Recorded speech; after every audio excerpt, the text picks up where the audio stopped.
Let's move on to basic buffer solution. अब हम basic buffer solution के बारे में देखते हैं, समझते हैं। It's almost analogous. अभी तक आप इस बात को तो अच्छी तरह समझ चुके होंगे, एसिड और बेस में सारे ऑपरेशन, सारी इक्वेशन, सारे कंसेप्ट, फंडामेंटल्स सब एक जैसे हैं। एसिड में H पॉजिटिव, बेस में OH नेगेटिव, वहां pK, यहां pKb, वहां Ka, यहां Kb, और वहां pH डिटरमाइन करते हैं, यहां pOH होता है।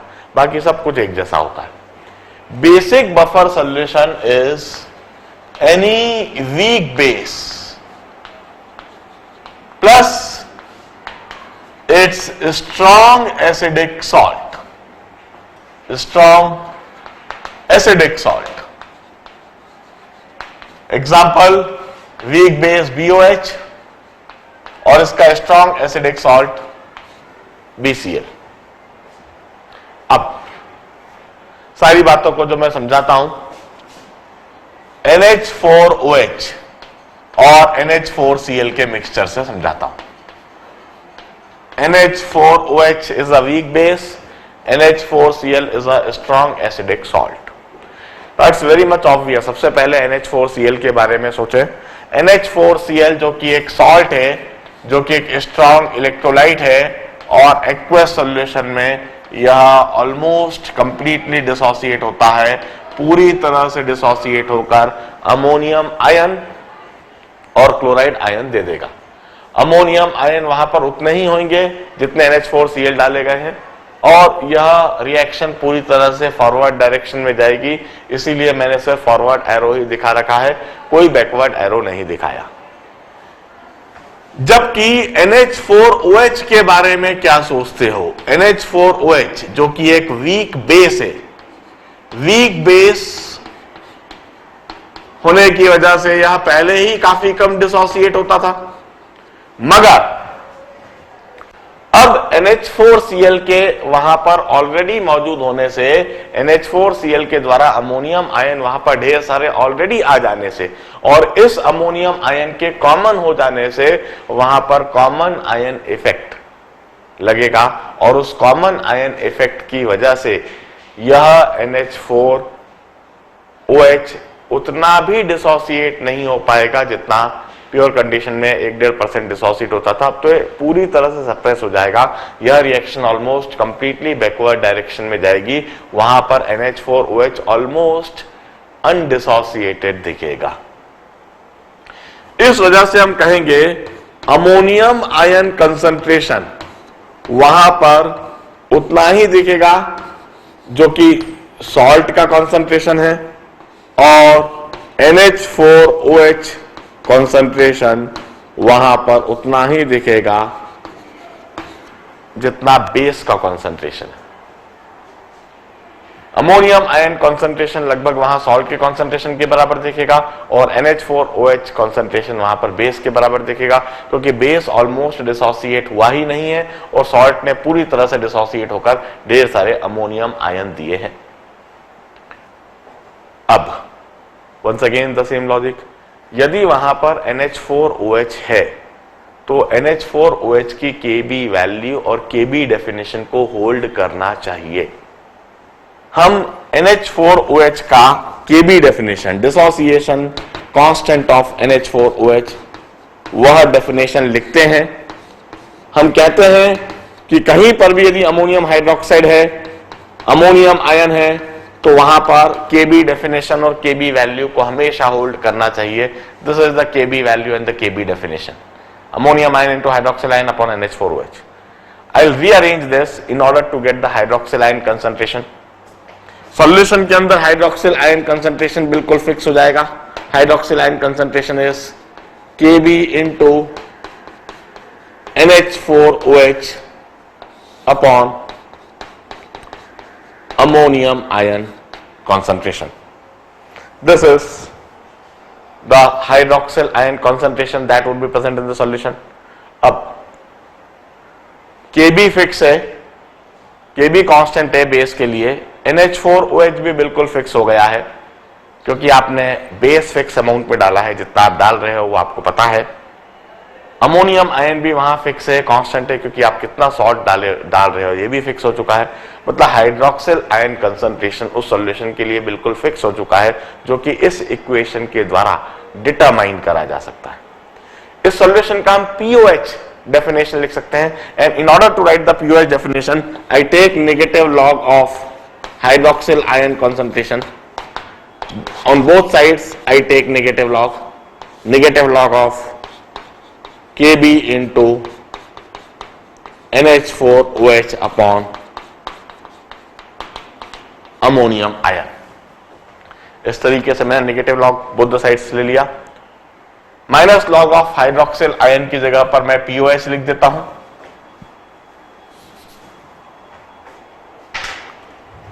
Minus log of hydroxyl ion की जगह मैंने पीओएच लिख दिया। POH is equal to minus log of Kb minus log of NH4OH upon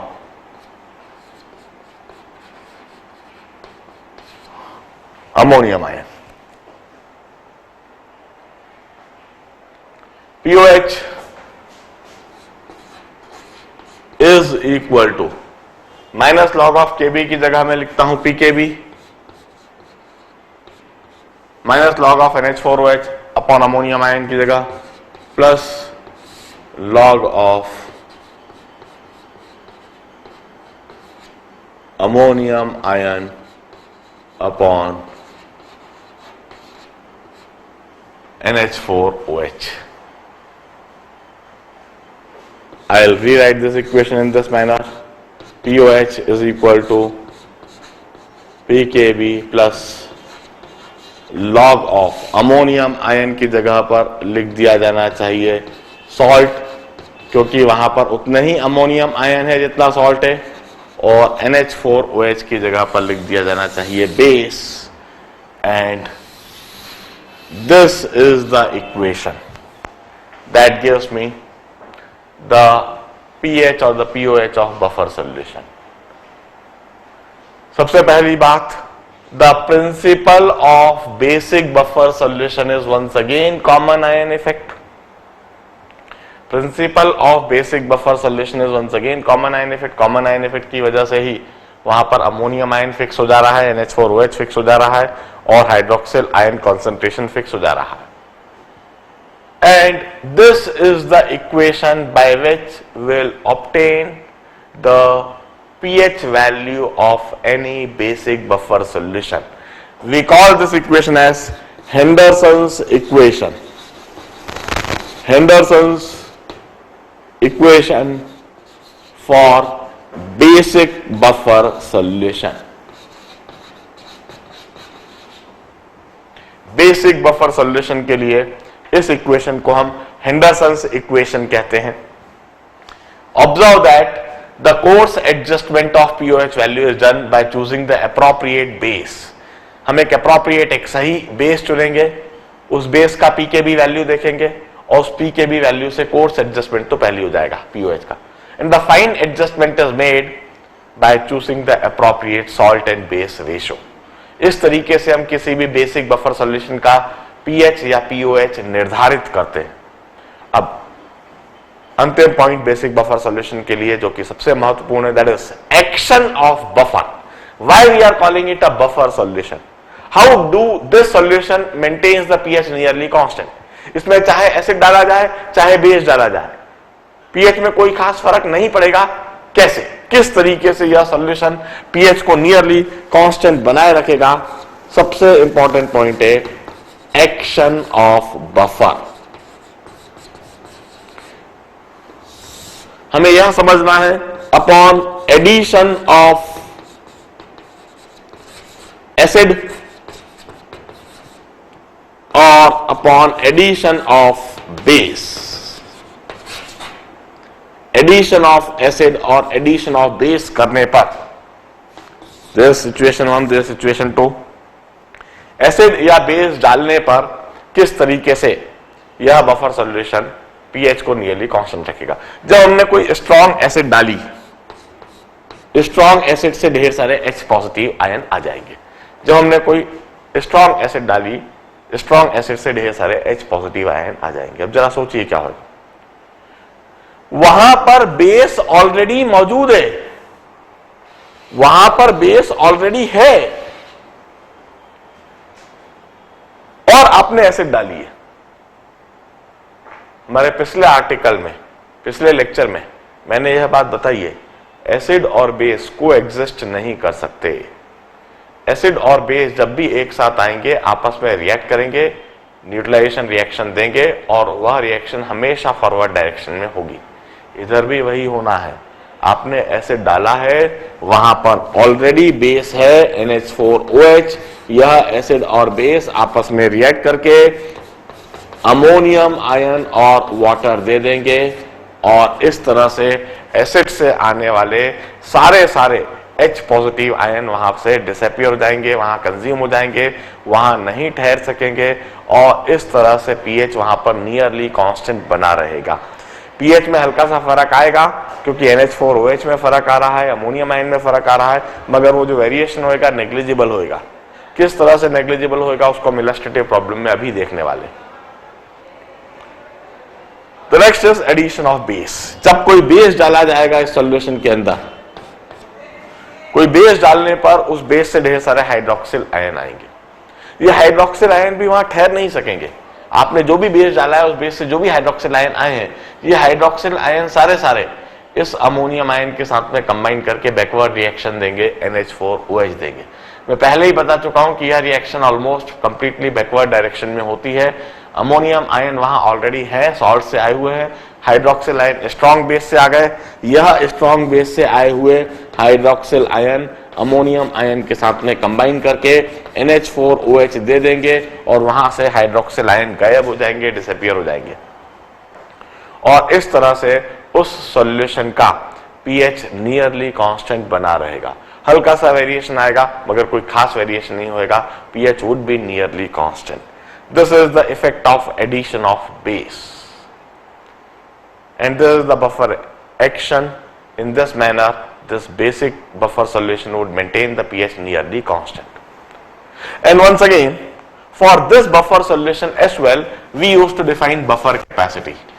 इस buffer solution के लिए भी हम buffer capacity term introduce करते हैं और उसी तरीके से define करते हैं। Moles of H positive or hydroxyl ion needed for a unit change in pH. Or moles of H positive or OH negative added per unit change in pH. This is the definition of buffer capacity. हम हमेशा किसी भी buffer solution से चाहते हैं कि हम H positive और हाइड्रोक्सिल आयन डालें मगर pH में कम से कम चेंज हो। हम डेल्टा pH को मिनिमम रखना चाहते हैं, मतलब हम बफर कैपेसिटी को मैक्सिमम रखना चाहते हैं। We always desire to maximize the buffer capacity of any buffer solution. किसी भी बफर सॉल्यूशन के लिए हम चाहते हैं कि उसकी बफर कैपेसिटी अधिक से अधिक हो। यदि बफर कैपेसिटी अधिक से अधिक होगी तो वह एक बेहतरीन बफर सॉल्यूशन कहलाएगा। एक अच्छा बफर सॉल्यूशन बनाने के लिए बफर कैपेसिटी मैक्सिमम चाहिए। फॉर मैक्स बफर कैपेसिटी, यदि हम बफर कैपेसिटी मैक्सिमम चाहते हैं तो हमें क्या करना होगा? यदि हम मैक्सिमम बफर कैपेसिटी चाहते हैं तो हमें POH को PKB के बराबर रखना होगा। POH must be equal to PKB and this log of salt upon base, this ratio must be equal to 0. यदि log of salt upon base यह रेशियो 0 होगा तो POH PKB के बराबर होगा। ऐसी कंडीशन में मैक्सिमम बफर कैपेसिटी होगी और इसके लिए सॉल्ट और बेस का जो रेशो होना चाहिए, log of salt upon base 0 तब होता है जब सॉल्ट और बेस का रेशो इक्वल टू 1 होता है। मतलब सॉल्ट और बेस यदि बराबर होंगे, तो सॉल्ट अपॉन बेस का रेशो 1 होएगा, तो log of salt upon base equal to 0 होएगा और log of salt upon base 0 होने पर POH इक्वल टू PKB होएगा। वह एक बेस्ट बफर सॉल्यूशन बनेगा, उसकी बफर कैपेसिटी मैक्सिमम होएगी। अब एग्जैक्टली इस तरह का सॉल्यूशन नहीं बनाया जा सकता जिसमें सॉल्ट और बेस बिल्कुल एग्जैक्टली बराबर हो। इंडस्ट्रीज में जब कोई बफर सॉल्यूशन बनाया जाता है तो क्या होता है, मैं वंस अगेन जो प्रैक्टिकल सिचुएशन होती है वहां लिखता हूं। प्रैक्टिकली इंडस्ट्रीज में जो कंडीशन मेंटेन की जाती है दैट इज पीओएच वो पीकेबी के एग्जैक्टली बराबर रखने के बजाय पीकेबी -1 से पीकेबी +1 के बीच में होती है। वह जो कंडीशन होती है पीकेबी -1 से पीकेबी +1 के बीच में, मतलब log of salt upon base ये -1 से +1 के बीच में होता है। मतलब सॉल्ट और बेस का जो रेशो होता है, सॉल्ट और बेस का जो रेशो रखा जाता है इंडस्ट्रीज में वह 1/10 से 10 के बीच में होता है। जैसा कि आपने एसिडिक बफर सॉल्यूशन में देखा वही कंडीशन इधर भी होती है। सॉल्ट और बेस का रेशो एग्जैक्टली 1 होने के बजाय 1/10 से 10 के बीच में कहीं होता है। This is about the basic buffer solution. अब मैं एसिडिक बफर सॉल्यूशन और बेसिक बफर सॉल्यूशन दोनों के कंसेप्ट को एक इलस्ट्रेटिव प्रॉब्लम के द्वारा समझाता हूं, किस तरीके से न्यूमेरिकल प्रॉब्लम हो सकता है और कैसे यह पीएच डिटरमाइन करेंगे, कैसे हम बफर कैपेसिटी डिटरमाइन करेंगे और कैसे हम बफर एक्शन को समझेंगे। ये सारी बातें मैं एक इलस्ट्रेटिव न्यूमेरिकल प्रॉब्लम के द्वारा समझाता हूं। पहले इन सारी बातों को ध्यान से नोट डाउन कर लीजिए।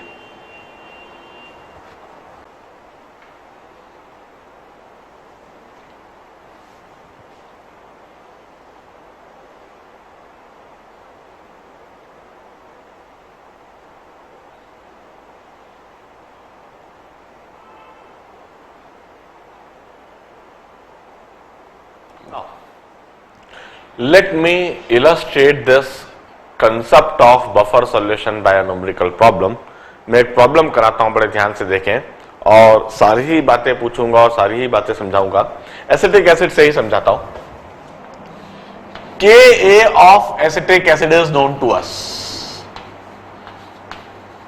और एसिटिक एसिड का Ka वैल्यू है 1.8 into 10⁻⁻5 and its pKa value is 4.74। ये चीज हम इसके पहले भी प्रॉब्लम्स में देख चुके। नाउ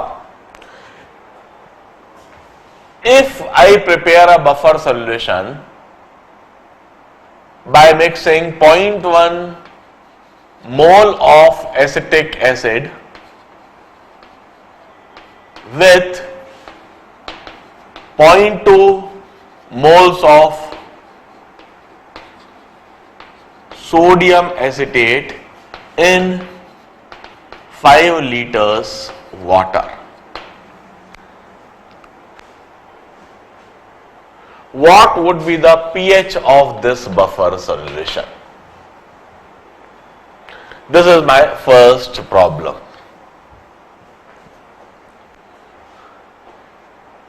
.1 मोल एसिटिक एसिड ली, 0.1 मोल विनेगर का लिया और 0.2 मोल्स सोडियम एसिटेट सॉल्ट का लिया। इसे मिला दिया 5 लीटर पानी में, एक सॉल्यूशन बना दिया। यह एक बफर सॉल्यूशन है, इसका पीएच क्या होगा, यह सबसे पहला सवाल है। इसके बाद दूसरा पार्ट पूछूंगा, पर दूसरा पार्ट पूछने से पहले ही क्यों ना इसको सॉल्व करें, हम इसको सोचें। In order to solve this problem, एकदम से सबसे पहले तो एक क्लिक हो जाना चाहिए कि यह बफर सॉल्यूशन है और बफर सॉल्यूशन यदि यह है तो इमीडिएटली हमारे दिमाग में आ जाना चाहिए हेंडरसन्स equation which says that pH equal to pK plus log of salt upon acid.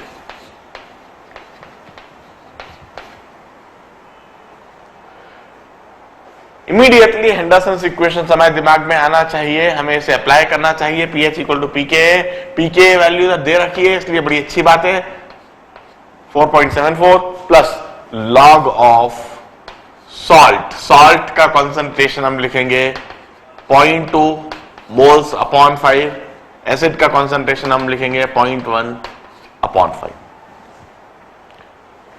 और 5 से 5 कैंसिल, log 2 हो जाएगा, log 2 इज 0.3 और pH हमें दिखने लगेगा 5.04. This is the pH of this solution. 5.04. This is the pH of the solution. हमने हेंडरसन्स equation लगाया, हेंडरसन्स इक्वेशन लगा के सॉल्व करा और यहां pH दिखने लगा। सबसे पहला कंक्लूजन इधर एक बात देखिए, यदि यहां पर 5 लीटर पानी के बजाय 10 लीटर पानी होता तो क्या फर्क पड़ता, 2 लीटर पानी होता तो क्या फर्क पड़ता। इधर कॉन्सेंट्रेशन लिखते समय 0.2/5 की जगह 0.2/10 हो जाता, 0.1/10 हो जाता, वहां पर भी 10 कैंसिल होते और अल्टीमेटली pH वैल्यू सेम रहती। मतलब pH of this buffer solution is independent of volume. It's independent of volume. आप क्या वॉल्यूम लेकर यह बफर सॉल्यूशन बना रहे हैं इससे कोई मतलब नहीं। आप चाहे 1 लीटर ले, चाहे 2 लीटर ले, चाहे 3 लीटर ले, चाहे 4 लीटर ले, इससे कोई मतलब नहीं। The pH of buffer solution is independent of volume. क्योंकि वॉल्यूम टर्म हमेशा कैंसिल हो जाती है, सॉल्ट और एसिड का कॉन्सेंट्रेशन का रेशियो है, इसमें हमेशा कैंसिल हो जाएगा। आप देखें pH वैल्यू मोर और लेस वो डिपेंड करिए pKa वैल्यू पर, क्योंकि pH वैल्यू pKa के काफी करीब है। यह जो pKa एसिड का जो pKa वह निर्धारित कर देता है pH, and fine adjustment is made by regulating the salt acid ratio. Salt और एसिड कितना रेशियो में डाल रहे हैं इस पर डिपेंड करेगा उसका फाइन pH वैल्यू। अब ये तो हेंडरसन्स इक्वेशन मैंने बताई, यह बताया कि किस तरह से हम किसी भी बफर सॉल्यूशन का pH वैल्यू निकालते हैं। अब मैं एक्शन ऑफ बफर समझाता हूं। एक्शन ऑफ बफर समझाने के लिए मैं दूसरा पार्ट समझे। If this above buffer solution, if this above buffer solution is added with 0.1 moles of 0.01 moles of HCl, और 0.01 moles of HCl लिखने के बजाय मैं तो 0.365 grams of HCl लिखता हूं। 0.365 grams of HCl. What is the new pH value and what is the change in pH value? नई pH value क्या होगी और चेंज इन pH वैल्यू क्या होगी? पहले एक बार रिकॉल करें, मैंने वाटर के साथ, प्योर वाटर के साथ यह काम करके दिखाया था। मैंने कहा था प्योर वाटर का pH वैल्यू होती है 7। प्योर वाटर की pH वैल्यू 7 है और उसमें जब इतना ही HCl 0.365 ग्राम HCl डाला था, 0.01 मोल HCl के डाले थे, तो वहां पर pH एकदम से घट गया था, 7 से घट के 2 पर चला गया था, pH 5 यूनिट से चेंज हो गया था। हैप्पजार्ड बहुत हैवी pH में फ्लक्चुएशन आ रहा था। अब हमने यही काम इस बफर सॉल्यूशन के साथ में करा है कि इस बफर सॉल्यूशन में यदि इतना ही HCl डालते हैं तो अब बताइए नया pH कितना होगा और pH में वेरिएशन कितना, चेंज इन pH कितना। हम आखिर इसको बफर सॉल्यूशन कह क्यों रहे हैं, हम इधर एक्शन ऑफ बफर समझा रहे हैं। इसी समय नोट्स खोलिए और देखिए कि एसिड डालने पर बफर सॉल्यूशन कैसे बिहेव करेगा। जो भी हमने एसिड डाली है, मैं इधर समझाता हूं इसको। एसिड से आने वाले H पॉजिटिव आयन, एसिड से आने वाले H पॉजिटिव आयन वह कंबाइन कर जाएंगे इस बफर सॉल्यूशन में। एसिटिक एसिड है और एसीटेट आयन है, इस बफर सॉल्यूशन के एसीटेट आयन के साथ में कंबाइन कर जाएंगे और एसीटेट आयन के साथ में कंबाइन करके वह एसिटिक एसिड बना लेंगे। H पॉजिटिव आयन के साथ कंबाइन करके एसीटेट आयन कंबाइन करके एसिटिक एसिड बना लेंगे। वहां पर यह फिनोमेना होगा जब आपने इस बफर सॉल्यूशन के अंदर स्ट्रॉन्ग एसिड डाली, स्ट्रॉन्ग एसिड HCl डाली, तो स्ट्रॉन्ग एसिड HCl से आने वाले H positive ion acetate ion से कंबाइन करके एसिटिक एसिड बनाएंगे।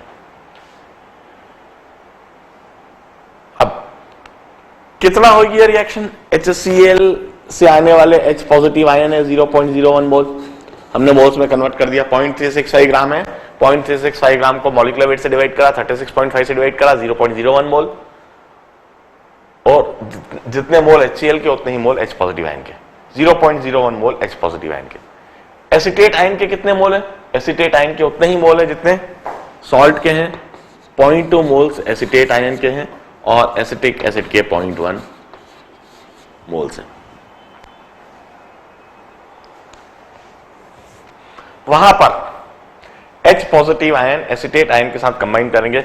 हम जानते हैं उस सॉल्यूशन में H पॉजिटिव आयन बचेंगे कितने, रहेंगे कितने, वो इससे सोचा जा सकता है। pH वैल्यू है 5, pH वैल्यू 5 मतलब H positive ion 10 to power -5, मतलब उस सॉल्यूशन में 10 टू पावर -5 ही H पॉजिटिव आयन रह सकते हैं, इससे ज्यादा नहीं रह सकते। तो ये तो बहुत ज्यादा H पॉजिटिव आयन है, ये ऑलमोस्ट पूरी तरह से रिएक्ट करके लगभग जीरो सारे रिएक्ट कर गए। 10 टू पावर -5 बचे रह गए, 0.01 मोल सारे रिएक्ट कर गए और ये लगभग 0 बचे रह गए, सारे H पॉजिटिव आयन कंबाइन कर गए। अब एसिटेट आयन कितने बचेंगे? 0.2 मोल है वहां पर, 0.01 मोल H पॉजिटिव के साथ में रिएक्ट कर लिए, तो 0.01 मोल कम हो जाएंगे।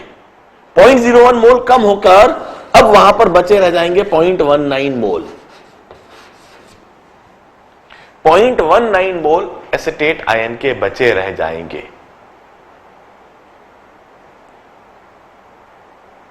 क्योंकि 0.01 मोल H पॉजिटिव आयन के साथ में रिएक्ट करके गायब हो गए। एसिटिक एसिड के कितने मोल बन जाएंगे भाई? 0.1 मोल तो ऑलरेडी थे, 0.01 मोल H पॉजिटिव आयन के साथ रिएक्शन से बने हैं, तो वहां पर 0.11 मोल बन जाएंगे। अब वहां पर एसिटेट आयन के और एसिटिक एसिड का फाइनली यह अमाउंट होएगा, फाइनली यह कंसंट्रेशन होएगा। अब इससे हम इस सॉल्यूशन की नई pH वैल्यू निकालते हैं, the new pH value, pH dash, Henderson's equation ही लगाऊंगा, pH dash is equal to pKa, pKa की जगह 4.74 plus log of salt upon acid, salt की जगह पर अब मैं लिखूंगा 0.19 और एसिड की जगह पर 0.11, अपॉन वॉल्यूम जो है अपॉन 5 कैंसिल हो जाएगा, लिखने की कोई आवश्यकता नहीं। Now this equation would give me the new pH value of the solution. इस HCl के डालने से सॉल्यूशन का जो नया pH बनेगा वह इस इक्वेशन से मिलेगा। इमीडिएटली आप जरा सॉल्व करके देख सकते हैं। If you have got scientific calculator, आपको यह कैलकुलेट करना है खास तो 19/11 its log value. I have got scientific calculator. Let me calculate and tell you. The 19 divided by 11, this is equal to this, and the log of this is this, plus 4.74, and it roughly gives me 4.98। जो pH value 5.04 थी वहां 4.977 something दिख रही, means 4.98। pH गिर गया है, 5.04 था, अब वो कम होकर 4.98 रह गया। कितना गिरा? 4.04 minus 4.98, that is 0.06. This is the new pH value. This is the change in pH value. जरा सोचिए प्योर वाटर के साथ क्या हुआ था। प्योर वाटर का pH 7 था और वो 5 यूनिट से कम होकर 2 पर चला गया था।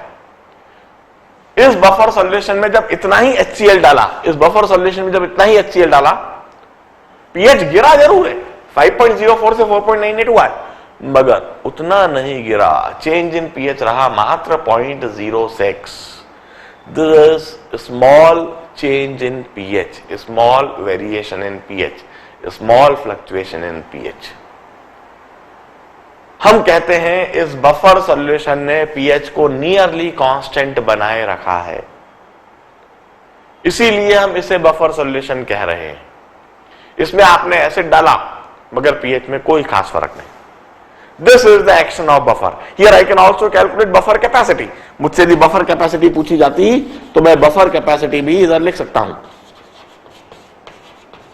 इस बफर सॉल्यूशन की बफर कैपेसिटी की डेफिनेशन रिकॉल करो। Moles of H positive ion added per unit change in pH. हमने कितने मोल्स H पॉजिटिव आयन के डाले हैं जरा देखो। हमने H पॉजिटिव आयन के 0.01 मोल डाले हैं और 0.01 मोल डालने से चेंज इन पीएच कितना हुआ है? 0.06। चेंज इन पीएच हुआ है 0.06, means the buffer capacity is 1/6. This is a very good buffer capacity. This is a very good buffer solution. एक बहुत अच्छी बफर कैपेसिटी है और एक बहुत अच्छा बफर सॉल्यूशन बना है। मैं एक्शन ऑफ बफर को एक और बार समझाता हूं, एक और पार्ट से। अभी मैंने इस बफर सॉल्यूशन में एसिड डाला था, मैं इसी बफर सॉल्यूशन में if above buffer solution in 1 is added with 0.4 grams of NaOH. Now what would be the new pH value and what would be the change in pH value? बिल्कुल वैसा ही सवाल है जैसे हमने एसिड के लिए इस सिचुएशन को सोचा, वैसे ही सोचना है कि इसी बफर सॉल्यूशन में यदि कोई स्ट्रॉन्ग बेस डाला जाए। 0.4 ग्राम NaOH जरा रिकॉल करें, प्योर वाटर में डाला था तो क्या हुआ था? प्योर वाटर का पीएच 7 से एकदम से ऊपर चला गया था 12 पर, चेंज इन पीएच 5 यूनिट से हो गया था। अब इसी बफर सॉल्यूशन में यदि हमने उतना ही NaOH डाला है तो अब सोचिए कि नया पीएच क्या होएगा, चेंज इन पीएच क्या होएगा, बफर कैपेसिटी क्या होगी। Once again another aspect of buffer action. हम सोचे वहां पर होना क्या है, जो हमने स्ट्रॉन्ग बेस डाला उस स्ट्रॉन्ग बेस से हाइड्रोक्सिल आयन आएंगे। जो हमने स्ट्रॉन्ग बेस डाला है NaOH, उससे हाइड्रोक्सिल आयन आएंगे और ये हाइड्रोक्सिल आयन बफर सॉल्यूशन के साथ में रिएक्ट कर लेंगे। ये वहां पर ठहर नहीं सकेंगे, बफर सॉल्यूशन के साथ में रिएक्ट करेंगे। बफर सॉल्यूशन के साथ में कैसे रिएक्ट करेंगे, किससे रिएक्ट करेंगे? बफर सॉल्यूशन का जो एसिटिक एसिड है, बफर सॉल्यूशन का जो एसिटिक एसिड है इसके साथ में रिएक्ट करेंगे। एसिड और बेस के बीच में न्यूट्रलाइजेशन रिएक्शन होगी, अनिवार्य रूप से होगी। यह न्यूट्रलाइजेशन रिएक्शन एसिड और बेस के बीच में होना ही है। This is the neutralization reaction जो वहां पर कंपल्सरीली होगी। कैसे होगी, कितना होगी? भाई आपने हाइड्रोक्सिल आयन डाला, कितना है? 0.4 ग्राम NaOH है। 0.4 ग्राम को मोल्स में कन्वर्ट करते हैं, अपॉन 40 कर देते हैं। 0.4 अपॉन 40 इज 0.01। 0.01 मोल आपने NaOH डाले हैं, मतलब 0.01 मोल ही आपके पास में हाइड्रोक्सिल आयन है जो उस सॉल्यूशन में डाले गए हैं। 0.1 मोल एसिटिक एसिड वहां पर थी, 0.2 मोल्स वहां पर एसिटेट आयन थे। ये वहां पर इनिशियल कंडीशन थी जब आपने NaOH डाला। अब इस कंडीशन पर NaOH से आने वाले हाइड्रोक्सिल आयन कंबाइन करेंगे और वहां पर हाइड्रोक्सिल आयन लगभग बचे रह जाएंगे 0 और एसिटिक एसिड वहां पर बन जाएगा 0.09 मोल और एसिटेट आयन बन जाएगा 0.21 मोल। इस तरह से वहां पर एसिटिक एसिड और एसिटेट आयन बन जाएंगे और वहां पर इस तरह से एसिटिक एसिड और एसिटेट आयन के बन जाने से अब नई पीएच वैल्यू क्या होगी उसे डिटरमाइन करने के लिए वंस अगेन मैं यह हेंडरसन्स इक्वेशन अप्लाई करता हूं। मैं यह हेंडरसन्स इक्वेशन अप्लाई करता हूं और नई पीएच वैल्यू डिटरमाइन करता हूं। The new pH value is pKa, that is 4.74 plus log of salt upon acid. Salt is 0.21, acid is 0.09. मैं इसे सॉल्व करूंगा। In order to solve this I need scientific calculator. मैं इसी समय solve करके result obtain करता हूं। This is 0.21 means 21.21 0.09 cancel 21 divided by 9 is equal to this। इसका log लेना है, log is equal to this and plus 4.74। It nearly comes out to be 5.1। 5.10। This is the new pH value। Original pH value था 5.04। Difference ले लेता हूं। The change in pH value is 0.06। This is the new pH value of this solution. अब बड़े ध्यान से देखिए, base के डालने से pH बढ़ा है, क्योंकि हमने बेस डाला इसलिए pH बढ़ा। कैसे बढ़ा? जो pH पहले 5.04 था वह pH अब हो गया 5.10। तो pH बढ़ता हुआ तो दिख रहा है। कितना बढ़ा? 5.04 से 5.10 कितना बढ़ा? 0.06। There is change in pH, there is variation in pH, but this variation is negligible, this variation is very small। यह negligible pH variation है, यह very small pH variation है। That's why we call it buffer solution। इसीलिए हम इसे buffer solution कहते हैं। इतना ही बेस डालने से प्योर वाटर का pH 7 से एकदम से ऊपर 12 पर चला गया था, 5 यूनिट से चेंज आ गया था, जबकि इसमें नेग्लिजिबल pH में वेरिएशन आया। इसने pH को लगभग कांस्टेंट बनाए रखा है, चाहे हमने एसिड डाला चाहे हमने बेस डाला, मगर कोई खास pH में वेरिएशन नहीं आया। हम इधर बफर कैपेसिटी डिफाइन कर सकते हैं, डिटरमाइन कर सकते हैं। बफर कैपेसिटी इधर से भी हम डिटरमाइन कर सकते हैं। Moles of NaOH is 0.01, change in pH is 0.06। Buffer capacity इधर से भी हमें 1/6 ही मिल रही है। And this is a very good buffer capacity, this is a very good buffer solution. With that ionic equilibria की जो थ्योरी पोर्शन है यह ऑलमोस्ट कंप्लीट होता है। जो 11th स्टैंडर्ड में पूछा जाता है, 11th स्टैंडर्ड में जिस तरह के प्रॉब्लम्स पूछे जाते हैं वो सारी बातें यहां पर पूरी तरह से समाप्त होती हैं, मगर आयोनिक इक्विलिब्रिया भी समाप्त नहीं हुआ है। मैं इसके बाद ढेर सारे असॉर्टेड प्रॉब्लम्स कराऊंगा और उसमें ढेर सारे नए नए कंसेप्ट सिखाऊंगा, समझाऊंगा। मैं आपको पूरी तरह से कंफ्यूज करूंगा तरह तरह के प्रॉब्लम से। प्रॉब्लम्स को देखना, प्रॉब्लम्स को पढ़ना, प्रॉब्लम्स को समझना, उनको अटैक करने का तरीका सिखाऊंगा। और सही बताऊं तो इसके बाद में 11th स्टैंडर्ड से काफी अधिक ऊपर लेवल पर धीरे धीरे करके जाने वाला हूं। इसके बाद अभी मैं 2 से 3 घंटे और आयोनिक इक्विलिब्रियम पढ़ाऊंगा, जिसमें तरह तरह की सिचुएशंस, तरह तरह की कंडीशंस बताऊंगा और IIT JEE in fact olympiad level तक इस चैप्टर को ले जाने की कोशिश करूंगा।